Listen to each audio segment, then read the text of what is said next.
Menurut Syekh Mustafa Hussein dalam kitabnya pernah mengatakan bahawa apabila kita ada sesuatu maksud, sesuatu hajat, sesuatu maksud atau sesuatu hajat, baik sama ada persoalan dunia, bila sebut masalah dunia dan semua, dari segi bisnes kita, dari segi kasih sayang kita, dari segi keluarga kita, dari segi adik-beradik kita, hubungan kita, dari segi apa lagi, banyak dan semua, nak close deal payah, kedai, ada kedai orang tak masuk kedai, nak orang dengki kat kita, orang fitnah kita, macam-macam kerana dunia dan semua. Kalau anda ada masalah-masalah persoalan dunia, insya-Allah anda amal yang saya akan kongsi ni, insya-Allah akan selesai.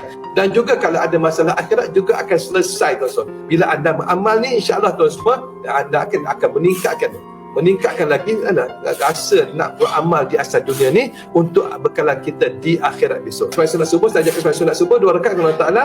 Selesai bagi salam, terus anda baca apa? La ilaha illallahul malikul haqqul mubin. Ramai orang tahu ni, tapi ramai tak amal. Ramai yang tahu tapi ramai tak amal.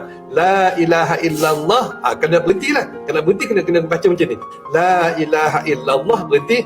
Al-malikul haqqul mubin. Jangan macam ni. La ilaha illallah, berhenti. Hul malikul haqqul mubin. Tu hu tu datang mana, hu tu? Tang mana? Jadi tak ada hu tu ke depan tu. Jadi kalau nak sambung, kita sambung macam ni.